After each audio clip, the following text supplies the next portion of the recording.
I agree with him to a certain degree. I think for him, he's been a complete distraction for the team this year, and he understands that. I think also the news coming out a couple of days ago that Ben Simmons was done for the year can be a little deflating, thinking that this guy maybe could, is going to come back and play.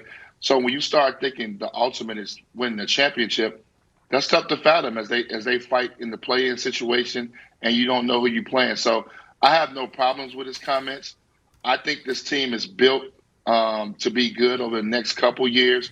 I didn't think they were going to be able to just put it all together and win a title this year. I've always said, and I'm going to continue to say, they're going to be a tough out because of what he did last night. Durant and him can have these moments offensively that are really scary, and they can beat a team on any given night. So I do still believe they're going to be a tough out. But when you talk about championship aspirations and those things, I think that is a little far-fetched. I think Kyrie does know that. He's been a distraction. I don't think he wants to put any bold predictions out there and add any more pressure to this team. I think he just wants to play and let the chips fall where they may. But I'll say it again, last night's performance was incredible if you didn't get an opportunity to see that game. And him and Durant has that ability. LeBron with the 55-point performance, that's what's going to still continually make these guys a tough out come playoff time.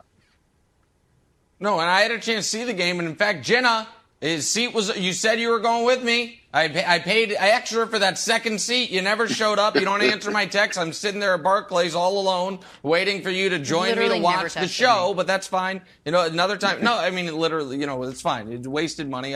Don't worry about it. It's fine. But, yeah, listen, Kyrie was brilliant last night. I'm worried about it. And he was honest before the game. Because, Brew, Kyrie knows what I know, but what you somehow don't know, which is they can't win the title. He didn't have to predict. The question wasn't, will you guarantee the Nets win the title? It was, do you guys have enough when you're healthy? If he would have said, yeah, of course we have enough, but then we'll see what it. That's not predicting the title. That's not guaranteeing. But he was honest. He was like, I don't know, man. I'm not sure. I don't know. My coach he didn't know this was going to happen, but we were leading that Rockets team by double digits the whole second half, and my coach still played me 40 minutes because he, sometimes forgets he's in charge of the substitutions. And so he knows. Durant knows. Durant and Kyrie keep telling you they know they can't win the title. And you keep coming out in here being like, oh, other than the Bucks, they're dangerous. And so I just don't know what you have to hear from the actual people involved to be like, it's odd that I, Chris Broussard, have more faith in the Nets than members of the Nets. If I were you, it would feel weird to me. Yeah. For the 73rd time on this show, I haven't predicted that the Nets are winning the East. No. All right, once James Harden quit on them and was traded and they got Ben Simmons, what did I say? When that trade was made, I said it's better right now for Philadelphia. The Nets won't be very good this year. Next year, they'll be good when Ben Simmons can play. That's what I said. All right, so I'm not predicting a Nets championship. That's number one. Number two, but you're not I don't think the words, I don't think I'm like Twan, they're dangerous. That's all I'm saying. But I don't think the words, no, we can't win it or whatever you said about it, those words never came out of his mouth. I actually love Kyrie's statement. It's right on the money. And I said it earlier, the first segment of the show. LeBron could learn from this. Kyrie said, look, whenever I come out here and predict we're going to win something, God has a way of humbling me. All right, I like it. Kyrie's mentality is exactly where it should be. One day at a time. I know it's a cliche and it sounds like, oh, he's just spouting cliches, but no, that's the truth, Wilds.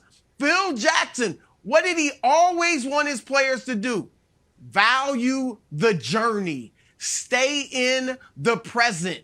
Don't, even when you're in a series, don't look ahead to the next game, the game after that. Stay in the present. And that's what Kyrie is doing, and that's the best mentality the Nets can have.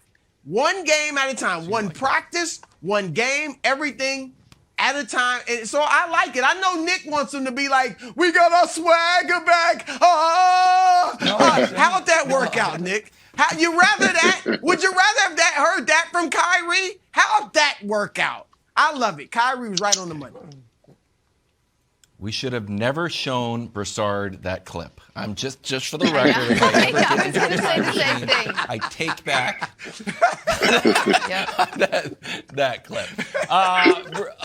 Antoine, I'm still wildly optimistic about the Nets. I don't care about the play, and it's like, oh, anything can happen. Like, yeah, you know what? If St. Peter's can win some in the tournament, so can the Brooklyn Nets. If, like, in the metro New York area, St. Peter's can't not be afraid to go into the tournament. The Brooklyn Nets are. And I know the other argument is this, like, well, then they got to go all the way to the championship on the road. Like, who cares? It's not the football playoffs where you got to win every road game. And by the way, Tom Brady just did it. Just win your home games and then win game 7, just like Giannis did to you.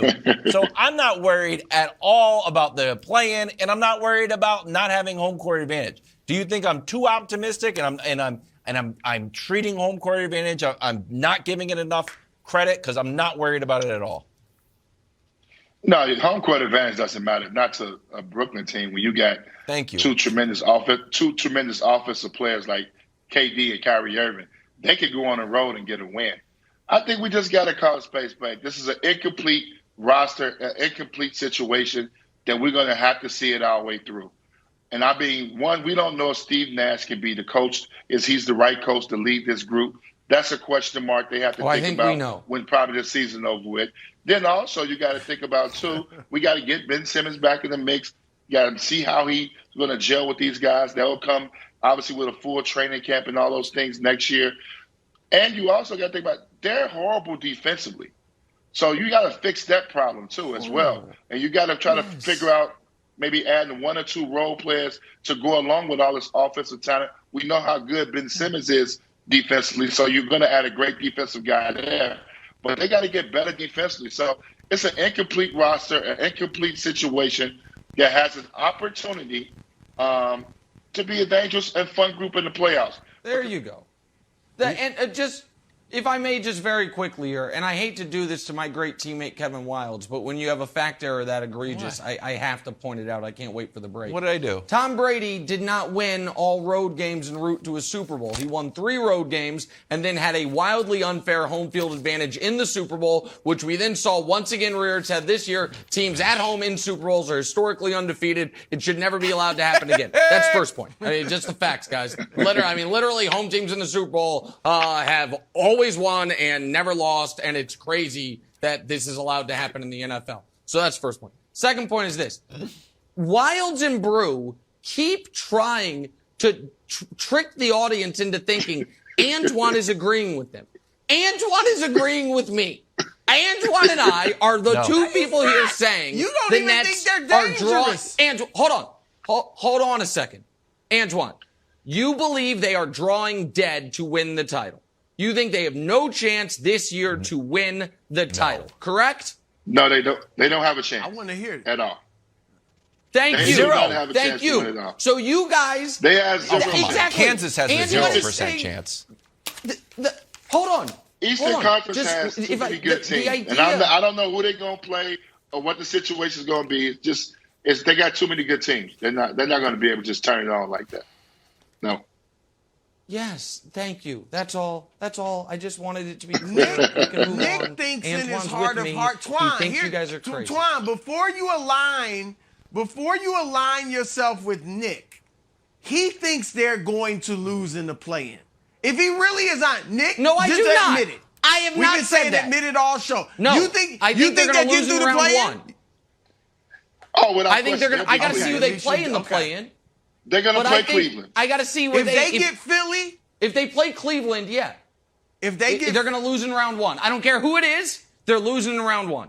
Thanks for watching. Subscribe here to get the latest from the show. Also, be sure to check out more of the best clips from First Things First, or go watch a few segments from our other shows on FS1.